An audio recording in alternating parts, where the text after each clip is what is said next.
Eu tive uma parada de sonho, cara, muito foda, muito esquisita, porque eu nunca tinha tido. Eu digo esquisita pra mim, né? Não sei se por outras pessoas talvez seja comum. Eu tenho uma facilidade muito grande de quando tô sonhando, saber que eu tô sonhando. Um sonho mesmo. Eu sei que eu tô sonhando, então só tô tendo. Não, pior que não chega a ser um sonho lúcido, assim. Porque eu já tive sonho lúcido. Mas todos os sonhos eu sei que eu tô sonhando. Então, assim, se eu tô num pesadelo, eu mesmo consigo me acordar, vamos dizer assim. Só que, porra, não é a primeira vez que acontece do que eu vou comentar agora, mas da maneira que foi a primeira vez. Eu sonhei que eu estava dormindo. E nesse sonho que eu estava dormindo, eu estava sonhando. Show. E nesse sonho que eu estava sonhando, eu estava sonhando também. Caramba. Então era tipo umas 3 camadas de sonho. É tipo quando você vê um monte de TV assim. Sabe quando aqui vai duplicando, tudo vai duplicando? Era uma coisa Parabéns. assim. Isso é difícil de conseguir. Difícil é uma merda. Espera aí, não chega. É quase que um Inception, né? A tela, uma coisa muito maluca. E assim, como eu tenho essa facilidade de acordar, né? Era um sonho que não tava legal pra mim. Eu não sei, eu tava me sentindo incomodado. E eu comecei a tentar acordar. Eu realmente saía de um. Mas eu saía de um sonho e entrava no outro. Então eu tentava falar, gritar, chamar a própria Sarah, eu não conseguia, mano.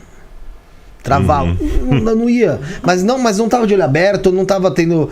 Porque a paralisia do sono dizem que você às vezes até abre o olho, tá ali e tal. Abre. Não parecia, de certa forma, uma paralisia.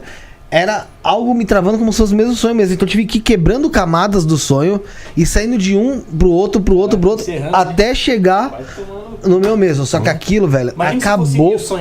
Nossa, aquilo acabou com o meu dia. Eu fiquei destruído o dia inteiro. E ó, uma coisa que eu acho... Eu não sei se tem alguma coisa a ver com algo relacionado a alguma projeção. É porque tecnicamente, Felipe, no plano astral, você pode, inclusive, dependendo do ambiente que se está, dependendo para onde você vai lidar com inúmeras possibilidades. Desde algo vampírico, por exemplo, que pode te drenar, tá? Que pode literalmente te drenar. E essas práticas não são novidades para o meio ocultista. Só que uma coisa muito interessante é o seguinte. Eu costumo dizer que o que a gente lida muito na internet é com pessoas que querem matar a fome lendo cardápio. Ou querem aprender natação lendo um livro de natação. Ou grandes virgens discutindo Kama Sutra. Né? Falando que aquilo ali não é viável. Mas por que eu acho interessante? Né? Mas por que eu acho isso muito interessante analisar dessa maneira? Porque, cara, você passa uma prática simples. Então vamos lá, nós temos por exemplo, um cara chamado Muldon, que foi um dos primeiros, lá por volta de 1951, quando ele começa, ele publica um livro, se eu não me engano, chamado Fenômeno da Projeção Astral. Uma coisa desse tipo, tá? Chama Muldon, Silva Muldon, uma coisa assim, o nome dele. Podem procurar, Muldon. E ele vai falar desse fenômeno da projeção astral. E aí depois ele cria ali vários métodos para que as pessoas possam tentar por si só. O mesmo Saulo faz, o mesmo Wagner também faz, e outros que trabalham muito nessa linha, né? Ou com outros nomes, o voo noturno, o caramba 4. Agora, qual que é a parte legal do Virgem? O Virgem conhece todas as técnicas, conhece todas as posições do Kama Sutra. Fez alguma? Não. Mas sei de todas. Então, esse é um perigo. Um tempo atrás eu falava de projeção, meu amigo. Os moleques até me chamavam de Felipe Borges Caldeirão. Porque falava, mas tinha tido tipo uma, duas na vida. Mas assim, a gente vai estudando, e também é o que eu sentia. Mas a gente vai. É que assim, eu falei na primeira live com o Massad, o Henrique Monteiro e o Goya. Que o que me chamou a atenção na projeção astral seria a facilidade de eu comprovar que existe realmente um plano espiritual. Sim, mas foi o que eu acabei de falar. Entende? Mas aí o que acontece? Mas por que isso ia me facilitar? Não pelo simples fato de eu ter uma projeção. Porque isso aí pode ser um sonho muito realista. Só. Sim. Mas são as histórias de você talvez ir para um lugar que você nunca foi, você vê tudo que tem lá, e você chegar e depois conseguir confirmar. Então, agora pensa comigo. Imagina se você é um bandista, se você é um quimbandeiro, ou se você lida com a goétia, com qualquer esse tipo de trabalho, ok? Então nós temos que entender que essas entidades estão em que plano? Teoricamente, nos planos sutis. Astral, mental, concorda? Então, se tem um lugar que seria mais fácil você lidar com elas, é mais fácil elas adensarem ou você se utilizar da sua consciência para se projetar e lidar diretamente com elas?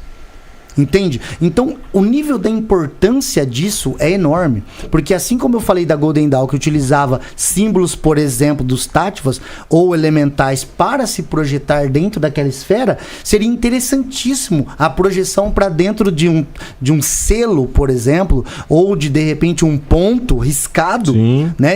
Você imaginar, atravessar aquilo e ver como a entidade se manifesta em termos de instrução.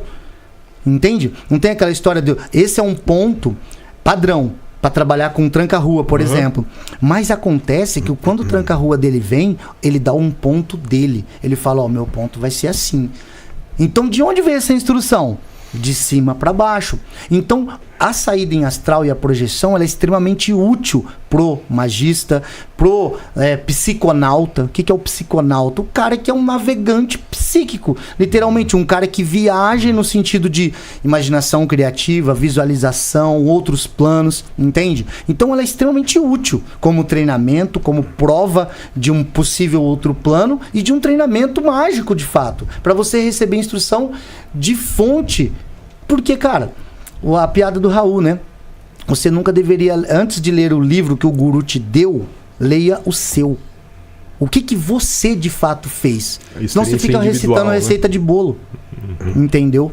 Então, eu acho que o pessoal gosta muito. O pessoal, assim, eu sempre lido com isso. O pessoal gosta muito das histórias, do que acontece lá, o que aconteceu. Rubens Saraceni cresceu muito contando sobre essas entidades e tal. E a galera adora, porque a galera tem um pé muito grande entre o romance e a ficção. Mas qual a utilidade da saída em astral? Qual a utilidade da projeção astral? Então, por exemplo, para saúde, para aprendizado, para lidar com as tuas forças espirituais, ver como é que você está de fato, se está mais equilibrado ou menos. Então, a projeção astral tem muitas utilidades. Entende? Então, isso é muito interessante citar também.